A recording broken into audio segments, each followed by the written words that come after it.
Now I understand. If a parrot's beak isn't filed down, it's like a human losing their teeth and being unable to eat. No wonder I put out plenty of bird food, but it still starved to death. So these honey and freezetery fruit and vegetable snack bars are absolutely necessary.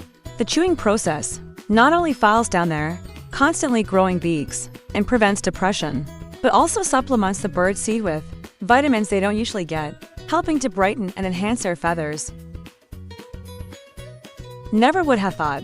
Separate bird food hulls in 1 second. 3-speed wind adjustment switch. Pour the parrot's leftovers into it.